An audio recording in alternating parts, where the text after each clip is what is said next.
Right, well, tēnā koutou katoa. No America ho no te timatanga, ko te tai tā toku manga, ko waitaki toku awa, ko otatahi toku kainga inai nei, he roi o toku tunga, mahi o Perryfield Lawyers, ko Stephen mo toku ingoa, no reira nā mihi kia koutou katoa. Hey, it's really great to welcome you all here to this session where we're going to be looking at the changes to the Incorporated Societies Act 2022. I'm joined by my colleague Sophie here, and you may see her pop up in the chat because she's joined as well. She'll be putting in links to things that we're talking about, and that way you'll be able to just click, because as I'm talking, there will be some references that I make to other materials, other articles, and different things. So yeah, we're really happy to welcome you all here. My name is Stephen Moe. I'm a partner at Perryfield Lawyers. We are based in Christchurch, but having said that, we do work with clients across the country. So I'm frequently traveling to Wellington, Auckland. And these days with Zoom, I think we all realize that we don't need to travel places. Sometimes we can just connect by video or phone. And so that's actually been kind of I guess a blessing of the COVID days for us, is that we're doing work across the country more so than before. So the reason I mention that is that we've been really focusing on incorporated societies because the changes affect all 24,000 of them. Everyone is going to have changes that they need to implement, whether it's adopting rules or adjusting how you've been operating. And I'm aware some of you on the call will be incorporated societies, and then some of you will be advisors to incorporated societies. So we're just going to try to keep this as practical as we can. And hopefully it will then inform you, empower you to then go and have conversations, because some of you might be officers and you can report back to your boards. Others of you might be helping people who are coming and saying, what does this all mean? So that's kind of the intention behind why we're running these. So before we get into the detail, what we're going to do is have 10 key changes that we think you all should be aware of. And then we're also going to be giving you some thoughts on some other things that we think are relevant. For example, is this the best structure to use? And then we'll have some questions towards the end. So I know you know how to use the chat function because you've given me the weather forecast in the place that you are.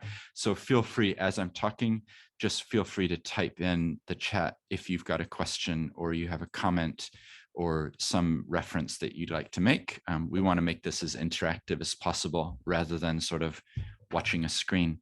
So we're just going to go back in a time machine, and we are headed to the year 1895. And in 1895, what was happening? Well, the Unclassified Societies Registration Act was passed in New Zealand. And the interesting thing to me as a lawyer is that this is it. 1, 2, 3 pages. There is 18 sections. This was then replaced by what you're probably more familiar with, the 1908 Act. But even the 1908 Act had about 40 sections. So back, in 1895, they kind of knew how to keep it simple, straight to the point, with 18 sections. Does anybody want to guess how many sections are in the current act, Incorporated Societies Act 2022? Well, it's a lot more paper. We're cutting down some tree there, but we are reusing it. There's about 270 sections. So the point of this is that we've gone from the 1908 Act, which had about 40, to this act, which has about 270. So inevitably, there's going to be extra things that you need to be aware of and needs to be on your radar. The new act received royal assent on the 5th of April, but it is important to point out that we don't know all of the detail yet. There's still some regulations which will be put out. I noticed a couple of days ago that MB are now advertising that they're going to be holding some sessions towards the end of this month. So I don't know if they're coinciding it for when regulations might come out. We'll see. But you can read the act as it is, but there are still some more rules which we don't yet know. So that's just important to remember. And the key thing is that the 2022 Act will come in stages. So if you're involved in an incorporated society, I wouldn't be rushing out tomorrow and saying, oh no, the sky's falling, we need to get this done by the end of the week. Like, there's going to be a transition period, and that's good because it will allow you to adopt new rules and consider what changes there are that are needed. So what we've done is some articles. One of them talks about how you go about re-registering, and then about how the new act will affect the incorporated societies. But the key point is that all societies are going to need to re-register by the transition date, and that's going to be 2.5 years after a certain cause comes into effect in Schedule 1. And so it should, that should be by October 2023. And then the transition should be through to, I think it's what was the latest we saw? 2026. Yeah, they've kind of already, even in the last few weeks, we're kind of keeping an eye on the website of Companies Office because it's even updating. So they've said now it'll probably be the transition date of early 2026. So I guess the point here is that there is some comfort. It's not that you have to rush around and feel the panic. But if you're on this call, then I applaud you, because clearly you're thinking about things from a long-term perspective, and getting ready now, like, that can't hurt. So the other thing I should say is that we will send around, I've got some speaking notes and some slides. I'm not putting them up because I find sometimes PowerPoint can just be visually distracting, and we just want to be able to share with you the key points that are changing. But we will email this later so that you'll be able to get the slides and all of our speaking notes, so that you can have all the detail of things that I'm telling you. So don't feel like you have to be panicked, writing things down. And hopefully in the chat, you can see already Sophie's put some links to some of the articles that we've done. Yeah, maybe you could put that information hub in as well. So the information hub, what we've done there is collated about 10 or 12 articles on various aspects of what the new act will mean. So that's a way to download and really get to grips with what it is that's going on. And we've also put in an FAQ. And actually, this is a good point to mention. If any of you have questions, we really would love to receive them. And that the reason for that is that we want to know what are the questions out there in the sector. What are people wondering? And I think we'll be able to find answers to all of them. If you put them in the chat, if we don't know it, we'll revert back to you. So on the webpage, we have an FAQ, and I think we're up to, is it 38? Yeah, about 38 questions and answers, which have come out, because this is now, I think we've done 3 or 4 of these now of sessions with people. Yeah, this is the 4th one. So every time there's been slightly different questions, and but there's themes that come through. So you might want to look at the FAQ, and then you can kind of download the answers to what other people have said. So what we're going to do is run through the top 10 changes that we think should be on your radar. And the intention here is not to go into all the detail of every single one.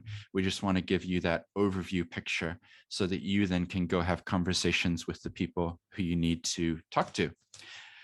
So looking at these top 10 changes, the first one that we've kind of hinted at already is that new rules are required.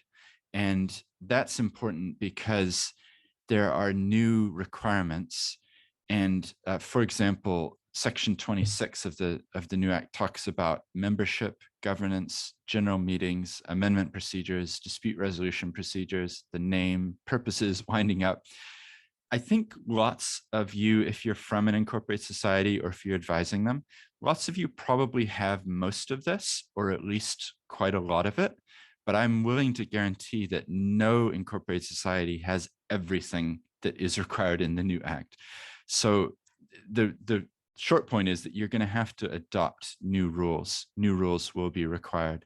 So we have done this series of 6 articles on this topic, looking at what are some of the key changes that will be flowing into the rules. It would be easy for me to get negative at this point and talk about how there's too much regulation and why do we have to make changes. I prefer to take a glass half full perspective, which is this.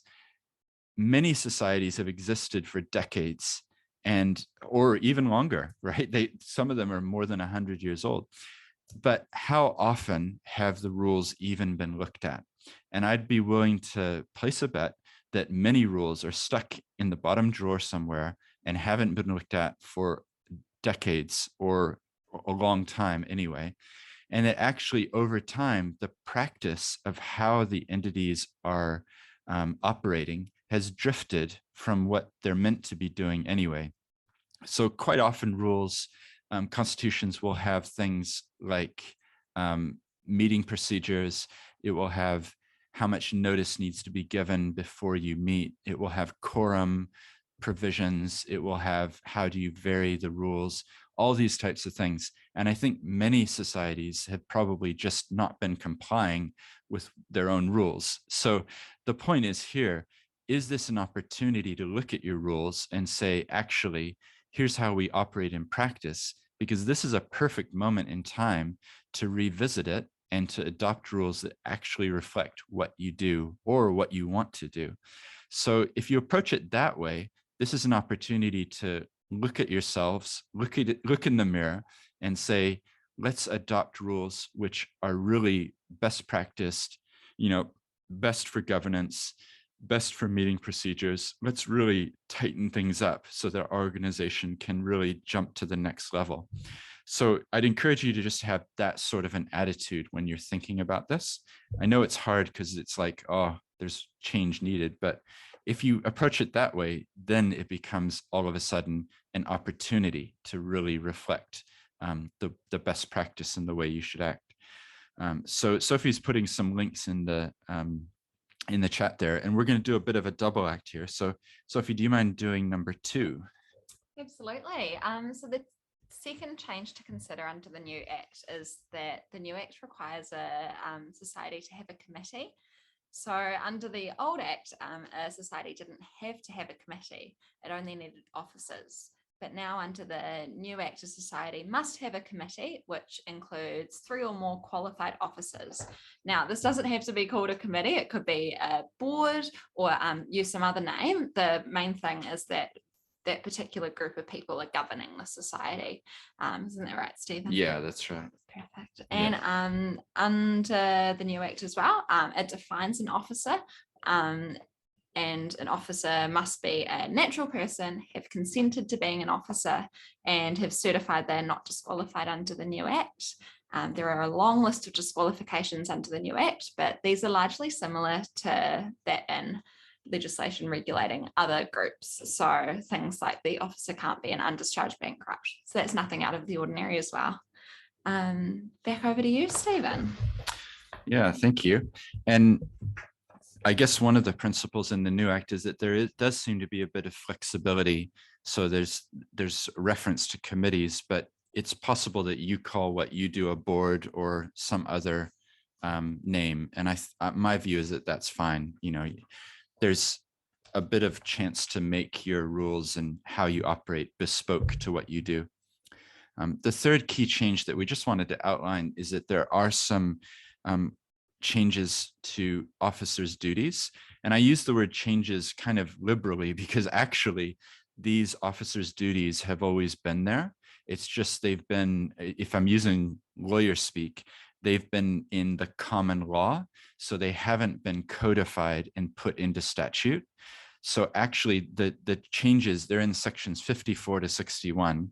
And these are duties that the officers owe to the society. But when you read them, hopefully this isn't a shock because these are things that should be done now. It's not like there's a brand new duty. These are codifying, these are putting into words in statute what should already be done.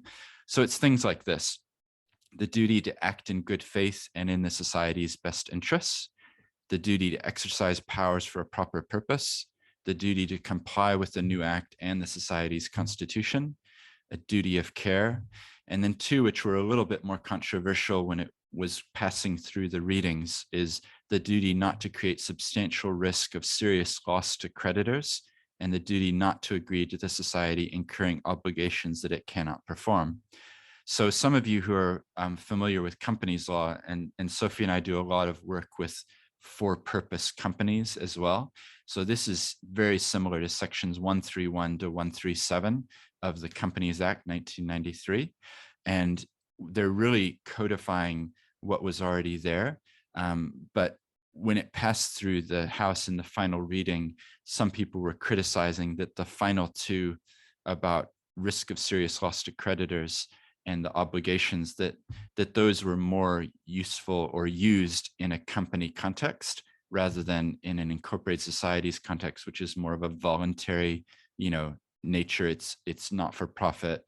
But the answer to that was that they are adopting, well, they've adopted it, and that they will look at it and see. So I think that's code for that's it. We're not going to do anything. We're not changing it again.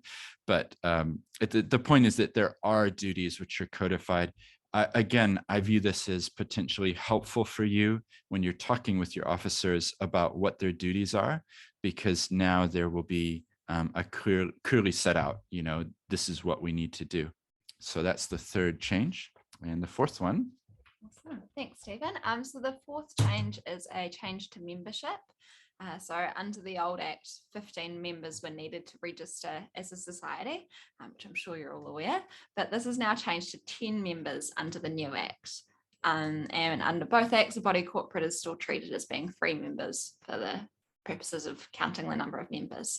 So that's a reduction from 15 to 10 for registration, but the new Act also introduces a continuous minimum membership requirement of 10 members. So what this means is for a society to register under the new Act, it must have at least 10 members and then continue to have at least 10 members. Otherwise, the registrar may intervene and require the society to increase its membership.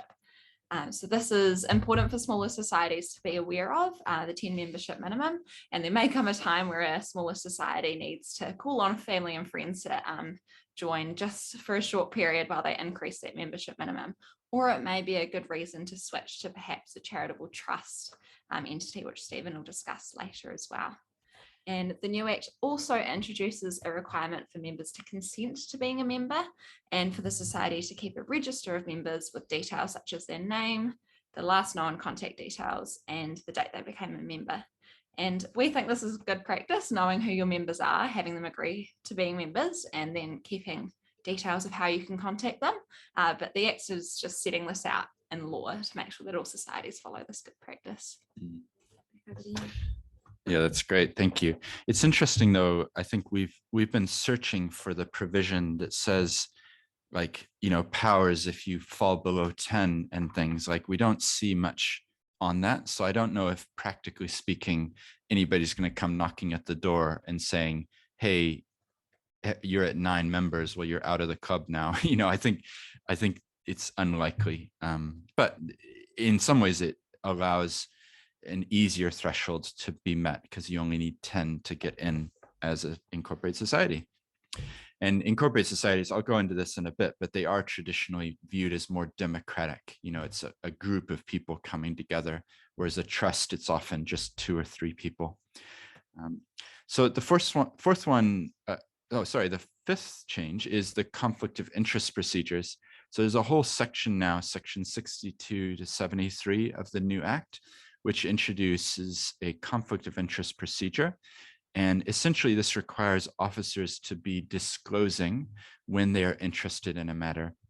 So this is quite important because officers might, we all wear multiple hats, particularly in a jurisdiction like New Zealand, where it's a very small place. So it's likely that the fact that you're an officer of the incorporated society, you might also be providing a service, or you might also be the owner of the local bookstore that the incorporated society is doing something with. So you need to be disclosing those things. And if you're interested in a matter, so if there's some financial benefit that you could gain, then you shouldn't be voting or taking part in decisions. If more than half of the committee were interested and they couldn't vote, then the committee would need to call a special general meeting to be able to determine that matter. So we've done an article on this topic of like, what's a conflict of interest, what would need to be disclosed. Again, this is kind of best practice, so hopefully this already happens, but it may be that some societies need to upgrade their own processes around what to do if there's conflicts. And again, it's down to the credibility of the organization. You don't want to be in the headlines for making decisions that benefit privately somebody when you didn't even know there was a conflict. Yeah, next one. So the sixth change we want to talk about are the dispute resolution procedures. So the new Act requires a society's constitution to include dispute resolution procedures, which includes provision for how complaints can be made. So if a society's constitution does not include dispute resolution procedures, the constitution will be treated as including those procedures set out in the Act. So the Act itself has some suggested disputes resolution procedures that a society can choose to adopt, or it can choose to create its own procedures as long as they are consistent with natural justice. So to put it in brief, a society will need dispute resolution procedures one way or the other, whether they're the ones set out in the Act or the society's own ones. We have been working alongside our dispute resolution team to develop robust procedures, which could be helpful if any of you are looking into finding some dispute resolution procedures, but they will be needed under the new Act. Yeah, thank you. Yeah, so there's another article which we've done, so we'll put it in the chat. The seventh change, which we wanted to mention, is about financial reporting. So I don't know how many of you are accountants and interested in the financial side of things, but Part 3, Subpart 7 of the new Act introduces these accounting standards which will apply. And essentially, it's all about how big is the incorporated society. So clearly, if it's a bigger entity with more money coming in, then there's different standards which are going to apply as opposed to a smaller society. And in the Act, it's actually explicit. It says that the standard for small societies is less than $50,000.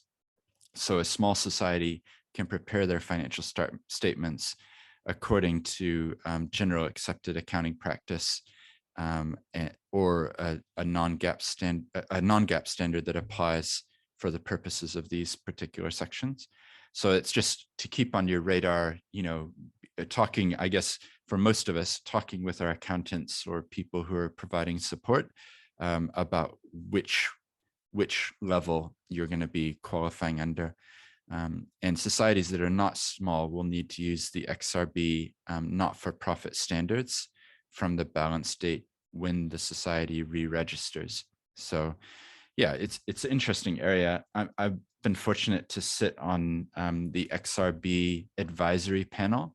So that gives input to the XRB on standards and accounting. And I'm clearly a lawyer, not an accountant, but I think I bring a different perspective to some of their discussions.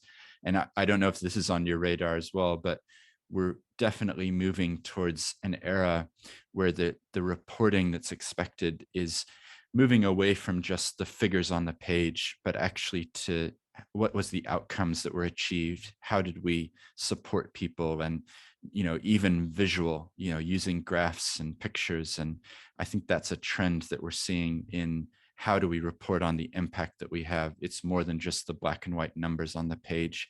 So that's something that you can potentially build into your reports as well.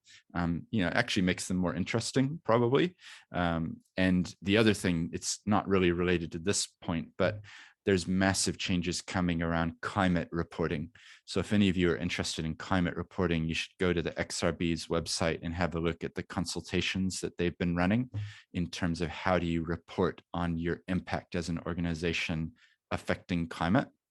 And at the end of this month, they're going to be releasing their proposed standards and some more guidance around what that's going to be. And from 2023, that's actually going to be required. So there's big changes coming. It's not really related to incorporated societies, but I know some of you are accountants and others who support other entities. So I just thought I'd mention it so it's on everybody's radar. Yeah, so you'll see in the notes when we send them around, there's some other details here, but I'm not proposing to go into all the financial reporting side. So that leads us to number 8. So number 8 is the new Act provides for amalgamation procedures. So they're a simplified version of the amalgamation procedures in the Companies Act. And in short, they allow societies to join together with either into one of the societies or a new society. And this is quite exciting because the old Act didn't really have much provision for restructuring options, and it didn't have any provision for amalgamation. So this will be great where, for example, a society has different branches and then one can join the other, or form a new society and can combine forces where they're both doing similar things in the community. So that's really exciting because winding up societies can be quite the process. So it's very cool that the new Act provides for amalgamation procedures. Yeah. Cool. All right. Well, we're getting there. Number 9 is enforcement. And so this basically there's new enforcement provisions. So this is in part 4 of the new Act, and it explicitly states what the orders are that courts can make and who can apply for a court order. So this kind of relates back to that other one that Sophie was mentioning about dispute resolutions. But this hopefully will help where a member of a society is going to apply to the court, where, for example, they believe that the society's constitution has been breached. It's just now a bit clearer as to how that process works. But that's a change that's worth mentioning. And number 10 to round it off. Number 10, last but not least, we're covering offences. So the new Act sets out some criminal offences. There are infringement offences, which are less serious and include matters such as failing to notify the registrar of amendments to the Constitution. These infringement offences, societies that commit these may be liable to a fine not exceeding $3,000. And then the new Act also sets out several serious offences, such as making false statements, fraud and falsification of the register and so forth. These provisions, they supplement the dishonesty provisions in the Crimes Act, and some of the offences could result in a fine of up to $200,000 or a term of imprisonment of up to 5 years. Now, I am sure that none of you will be in a society committing these offences, but we just wanted to put them on your radar so that way you're aware that the new Act does introduce some criminal offences. Yeah, Sophie and I like to end on a high note, don't we? Yeah, but it's important. I mean, sometimes I think we join incorporated societies or voluntary groups based on motivations of the heart, and we forget that we are actually there is some liability involved as well. And so it's important to be aware of that, and also therefore to treat our responsibilities as being entrusted as governors with the respect that they deserve, to do things really well, to ensure there's conflicts procedures, dispute procedures, up-to-date rules, that your fellow officers actually know what the rules say.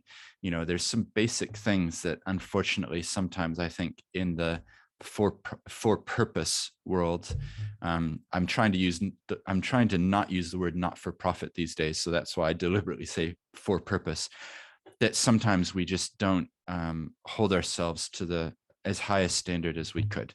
So I view this as again a sort of a positive. So we're happy to take questions, but just before we do that, we did want to mention one thing, which is an article that we wrote for the Auckland District Law Society recently. And this was co-written with Craig Fisher, who's an accountant at RSM. And it's called, "Is the Incorporated Societies Model Right for Your Organization?" And so the reason that we're raising this, and we did this whole article about it, is that this is just a unique moment in time. 1908 was a long time ago when the last act was passed. We're probably not going to get another new one for who knows when. None of us will probably be around. So this is a moment to look at yourselves in the mirror and to ask, is the Incorporated Societies model the best for our organization? And sometimes people have forgotten why the Incorporated Societies model was even chosen. So this might be a chance to look and say, you know what? We were set up as a member-based organization in 1952, and it was post-World War II, and we were set up to do this specific thing. But over time, what's happened is that we've moved away from really truly being a member-based organization. And now we're much more aligned with what a charitable trust is. So member-based organizations, incorporated societies, they're very democratic. They have annual general meetings. They elect officers. Trusts and charitable trusts are less democratic, but sometimes can be more efficient at making decisions, just getting on with the work and not having the side distractions of the politics that can come from incorporated societies. So some of you are going to go, oh, well, no, that's not us. We are very happy with where we are. And that's fine. Obviously, we don't mind. But some of you may be saying, actually, this is kind of a good time to reflect and think about it. And the one quick story I'll give on this is I remember somebody calling me on a Friday evening and saying, hi, Stephen, this is the president of the Incorporated Society that you've been supporting. Just to let you know, we've got our AGM tomorrow. I heard some rumblings in the troops, not sure what's going on, but I'll let you know on Monday how the AGM goes. On Monday, I get a phone call, different voice at the end of the line. They say, hi, Stephen, we understand you're the lawyers for the Incorporated Society. You are not permitted to speak with the old president. They have been voted out along with the entire executive. We've now come in, new vision. We are going to be changing everything, and we're headed in a different direction. So maybe that's healthy, but I would argue that sometimes having stability is important for these sorts of groups. And there is a risk that there can be a hijacking of an incorporated society. So we're not obviously saying in your case, you should look at doing it or not doing it, changing or not changing. What we are doing is saying this is a great moment to look in the mirror and say, look at who we are. Is this the right organization type for us? And then just we've been helping support a number of incorporated societies as they transition from that model to a charitable trust model. So that's why it's on our radar that this is definitely possible. Charities services don't require you to change your charity's registration number. So there can be a link, a historical link to the past and all of the great mahi and work that's been done. But a new entity would get a new IRD number. You would probably need, well, you would need to transfer contracts across. So it's not like it's a, click your fingers and it's done type of thing. But it is a moment in time to say, okay, let's actually seriously think about it. Is it still the best structure for us going forwards? So yeah, take it if you want. Don't take it. That's fine. It's just something to think about. The final thing that we just wanted to mention before we jump into the questions, and I see some are coming in the chat. So this is your chance to type any that you want. And if anybody's brave, you're welcome to come off a video and ask a question. But we just wanted to highlight some of the other resources. So the Incorporated Societies page, we're literally updating it almost every day at the moment because there's new articles, new information. We're aware that many of you will be incorporated societies and that you in turn will know other incorporated societies. So just so you know, if you're talking with somebody and they're confused, we have another couple sessions lined up for later this month and then in August as well. And our purpose behind this is really how can we empower this sector so that people can go about in a clean, easy way to adopt the rules and move forward. So those resources are there. Just our hope is that they will be the information hub for the next few years, that people will actually go to that. Obviously looking at the government sites and things in combination, but that ours will really have a lot of helpful insights. And I think if you go, you'll see like there's 38 FAQs. These are common questions and the answers. So you may not have thought of the question, but somebody else did. And now you can see what the answer is. And then just on the final thing on resources is that we're a law firm, so you might view us cynically, which is fine. I would probably feel the same about lawyers, but we are genuinely, Sophie and I and our team, we operate in a purpose team. So what we're trying to do is help people, whether they're charities, not-for-profits, or for-profit companies, helping them get their legal structure right, ultimately with how can we have greater impact. And so for the two of us and the rest of our team, we've got 6 of us in the team, we're all focusing on how can we help be catalysts for change, for positive change in our society. So we've put out other resources. So this is another example, Charities in New Zealand, a legal handbook. This one here is specifically about churches, just because they often have specific, things to think about from a religious perspective. This is a book called Laying Foundations for Reimagining Business. It's really questioning what could business look like in a world where every entity is actually about positive change. So that may not be relevant to your incorporated society, but it might be relevant to people you know who are looking at how they can use their businesses for positive good. We also have this one, which is the social enterprises in New Zealand. So that's combining profit, purpose, impact. So that came out a couple of years ago. And then we've got a startups legal toolkit. So for people setting up startups, what does that look like? So a bunch of resources, like I say, take it or leave it. It's just there. You might as well at least know that they exist. Yeah, so we hope that this has been helpful. That's obviously the intention. And we do have some more sessions coming up. So you might know people who want to say, oh, you can head along and ask questions. So we're just going to go have a look at the chat now. And I'll just go right back to the beginning here because I saw that one. So Stephen's asking one question. Our incorporated society is also a registered charity. Currently, any changes to our constitution rules need to be approved by the Charities Commission. How will this be handled when our new constitution is put together? So I think the answer to this is you're right. And it's really a great point, Stephen, because people get really confused. Like, who am I registered with even? I've had some people not knowing that there were 2 government departments that they were needing to update. So basically, company's office is where you got the incorporated status of being an incorporated society. So they hold your rules. So you'll have to fill in a form and upload them there. And there's an incorporated societies register, although it'll be part of the re-registration process. So you'll probably do that when you're re-registering. But then Charity Services, that's their current name. In the past, they were called the Charities Commission, but now they're Charity Services. So you're absolutely right. If you're a registered charity, not all incorporated societies are registered charities. So that's an important thing to note. But if your one is, Stephen, then yeah, you'll need to upload your new rules there. In practice, keep in mind that there's 28,000 registered charities. So I think that they will be looking over the rules, but it will just be more of a box ticking exercise from their end that, yeah, these are complying rules, and then they'll allow them to be seen. I strongly doubt that they're going to be reading the thousands and thousands of updated rules in detail.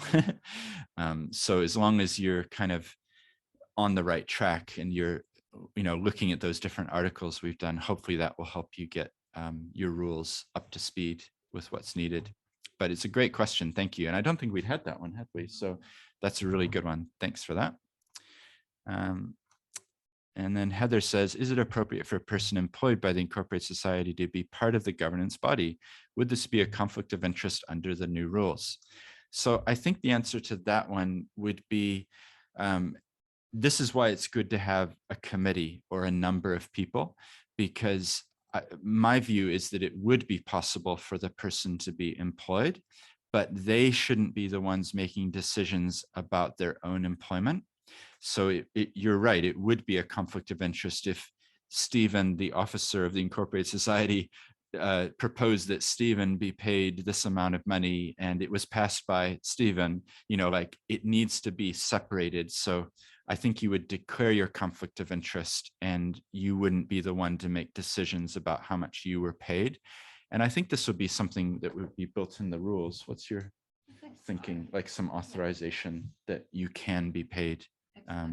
Yeah. So we see that in trusts quite often where people are questioning and wondering, can I be paid? The answer generally is it is possible, but the sanitizer for all of this is disclosure. So as long as you're declaring conflicts, you're not the one making decisions, then you're probably going to be fine. All right, so then we got Marie. What if an organization thinks being an incorporated society is not for them, so looks into being a charitable trust, but do not meet the requirements of being a charitable trust? Well, I guess, I mean, the short answer to that is come and talk to me, because if you're a registered charity that's an incorporated society, I'm pretty sure we could get you through as a charitable trust. So it would be different. Obviously, you wouldn't have the same structure. So charitable trusts have trustees. So that might be what you're alluding to. You would need to have trustees. You would have charitable purposes. You would have a trust deed instead of a constitution. But I think if you're registered with Charities Services, I'm pretty confident you would be able to then meet the requirements under the charitable trust format. Or yeah, I view it as a tool. Actually, I view all legal structures as tools. What you want to do is adopt the tool which will help you have the maximum impact and cause the least amount of stress. The other picture I often give is it's like a car. You know, if you're going to buy a vehicle, do you buy a vehicle that will take you to the top of the mountain to go skiing, or do you buy a convertible that you can drive around town in? So think about what you're doing and which legal vehicle will be the best to get you there. Though it raises an interesting point, though, kind of a riffing off of that great point, Marie, is you might say, well, actually, we want to build in membership into our organization because that's been a feature of who we are. My view is that you can do that even if you're in a charitable trust structure. You would just build into the trust itself the concept of membership, and you would then need to work out what would the rights of being a member be. For example, would they be the ones to appoint trustees? Or if there was changes to the rules, would they need to approve them? Or on a winding up, would the members approve what happens to surplus assets? So those are the sorts of things to be thinking about. Oh, Marie, I see you've got your hand up. Would you like to ask a question? Yeah, Or expand? it's just expanding from that. So what I'm thinking of here is groups, for example, that are incorporated societies that act as an advocate for other organisations.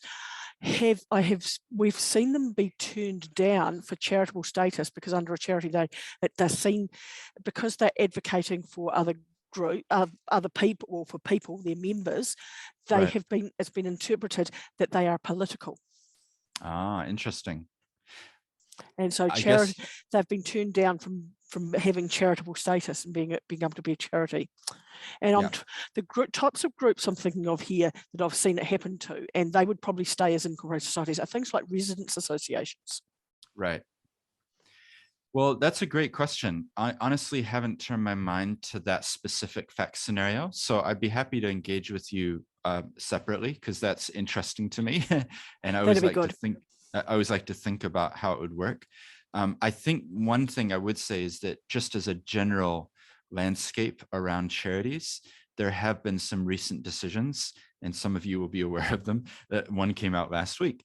But Greenpeace is a really interesting one, where Greenpeace for a decade has been fighting to say we should be a charity. And finally, last year, it was recognized that they could be a charity and they could advocate. So there has been some recent case law around this. And then the other one is Family First, which just came out last week. They were declined charitable status, but I think it was more about the type of, what would you say, the type of things that they were advocating. That was what the court had a problem with. It wasn't so much the advocacy necessarily, it was more whether it was inclusive or exclusive, and slightly different questions. But Marie, hopefully you have my email, because I think you would have gotten a link to join this. So, and now, hopefully all of you feel like you at least know us a little bit. So we're very welcome to engage and have ongoing dialogue and questions around things. And we can look into that specific question and even look into the grounds for why they were denied. And I sit on Charities Services Sector Group. So that's a group of about 20 of us, and we provide input to charities services. So that means every couple months I'm meeting with them and giving them feedback on what the sector is going through. So even something like that, that would be something that I could potentially raise and say, you know, no names basis, but what's going on here, and is there a policy behind this decision, and that type of thing. So yeah. Cool. And then Stephen, you got another one here. Is there a distinction between a member of an incorporated society and a volunteer for an incorporated society? My first reaction, and we'll look into this, we haven't had that one yet, have we? No, this is great. So my first reaction is that they are different, because a member is something, as we said earlier, they have to consent to being a member. We didn't go into it before, but how do you prove that somebody consented? I think the easiest way would be you get them to like physically sign a piece of paper that says, I am a member, and then you would know. But increasingly with digital world, I think having an email from somebody saying, I consent, I would be pretty comfortable that anybody's gonna say, well, you emailed and said you consented, that's probably enough. So yeah, it would be, that would be, you know, a membership. Whereas a volunteer, I think I might not be a member, but I might volunteer for the incorporated society. That would be the distinction, I guess. So yeah, cool. Great. And Marie, I see your direct message. So yeah, it sounds like we're neighbors pretty much. So we're just at Rimu Street, just opposite Westfield. So happy to touch base anytime. And then I think, was it Heather? I see that you were raising your hand. Did you want to ask a question? Or Stephen, you've got your hand raised. Do you want to ask a question?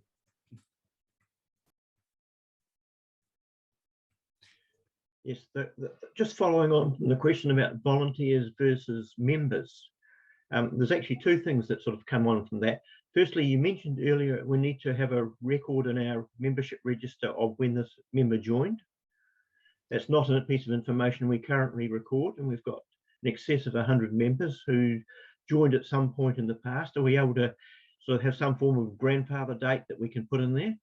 Yeah, I think we had a similar question. It's a great point. And this is where it gets down to the nitty-gritty practical side of what new legislation provides.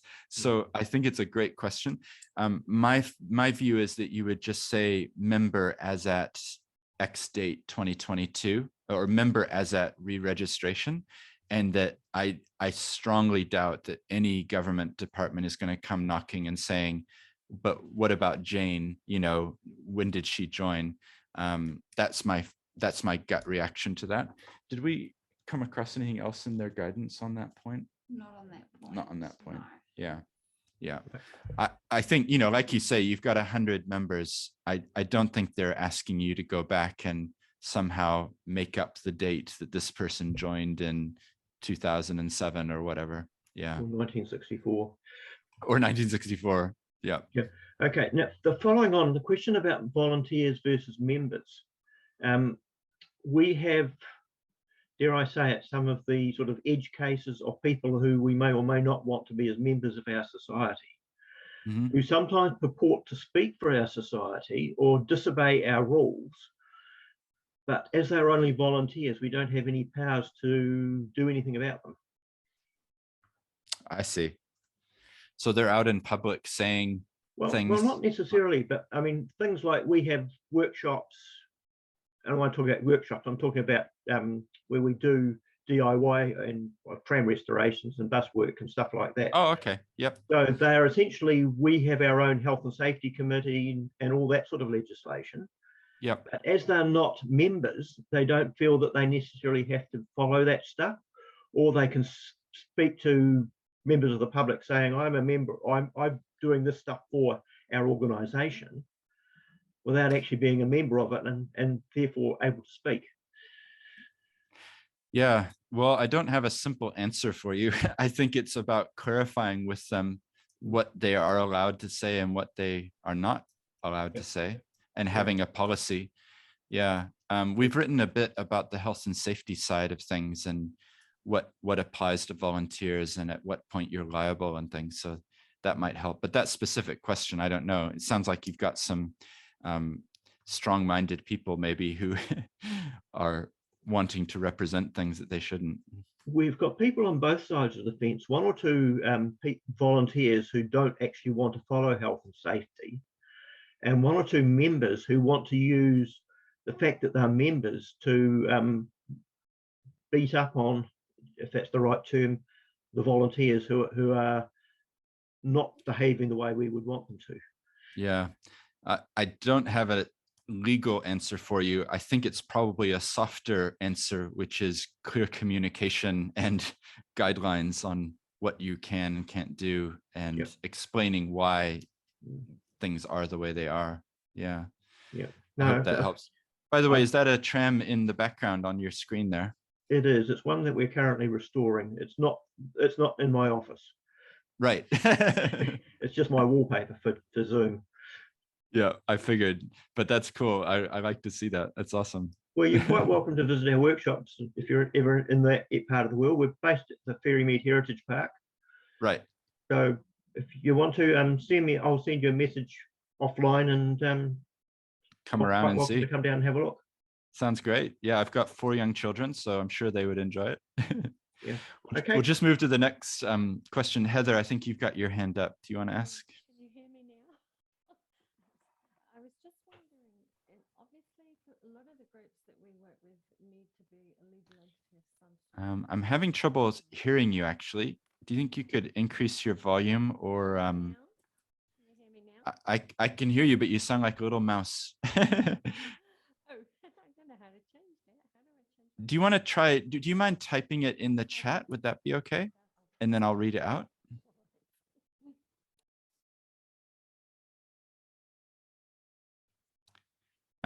We've just got a note from Allison. She says, apologize, I need to leave. Thanks so much, Stephen, Sophie, useful session, great resources. Thank you. Oh, that's nice.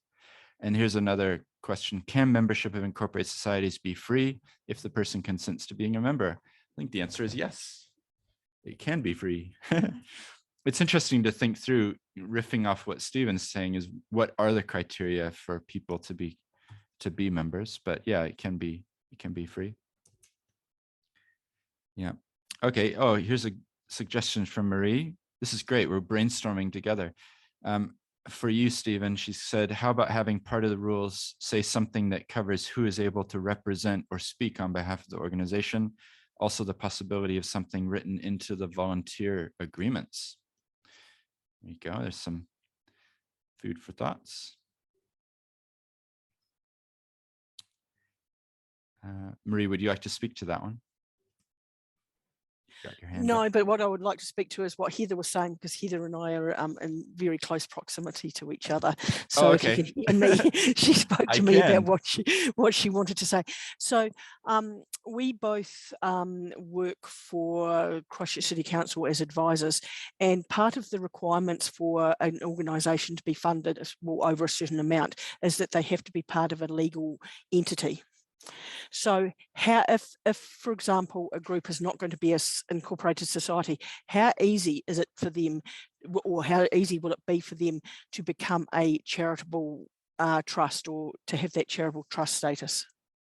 Yeah, that's a great question. So we've, as a team, we've helped set up about 30 or 40 charitable trusts just in the last year.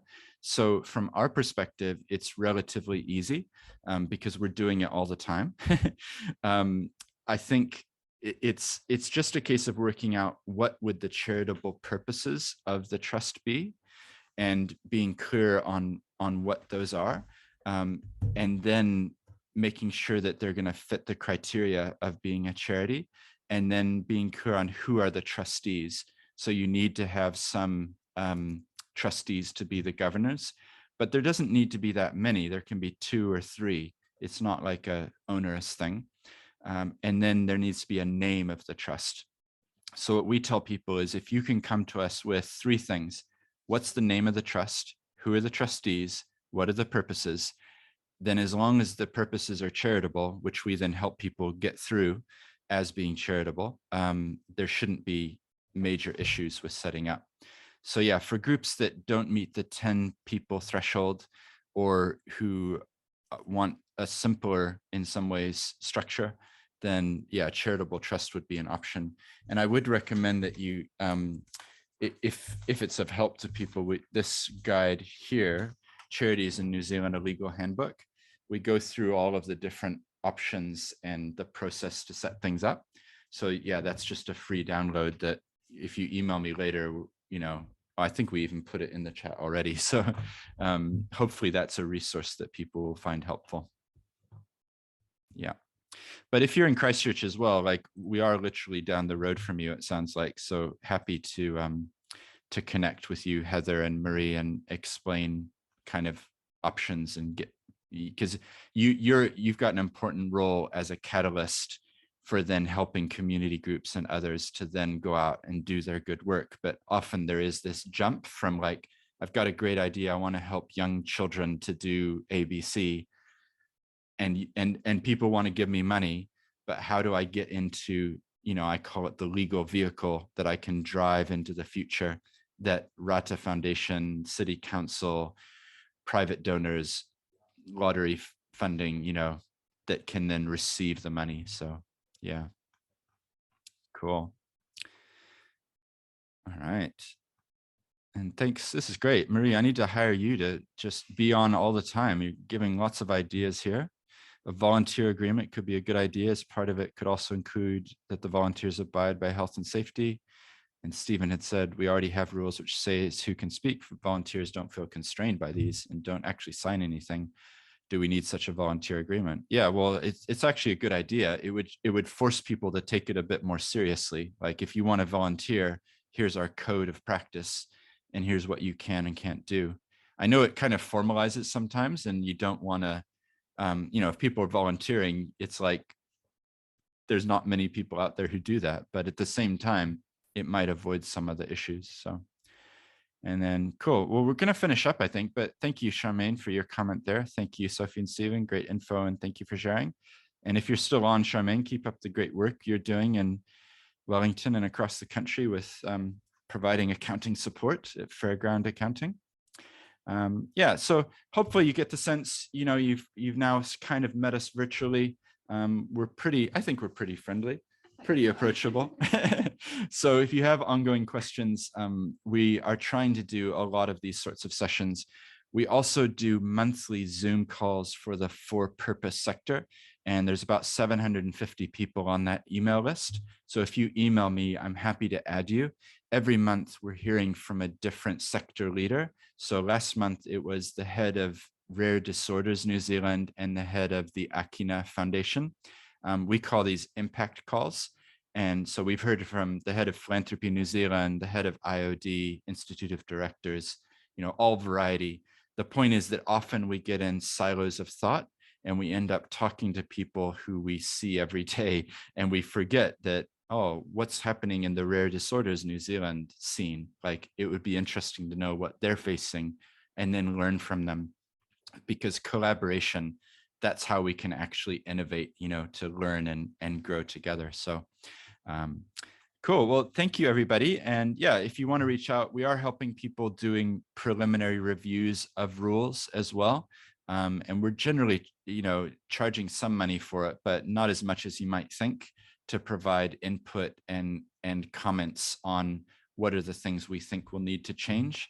And then if there's changes needed, we can then help to actually draft the revised rules. So yeah, thanks everybody for joining. Really appreciate it. And all the best as you navigate the coming changes. Cheers.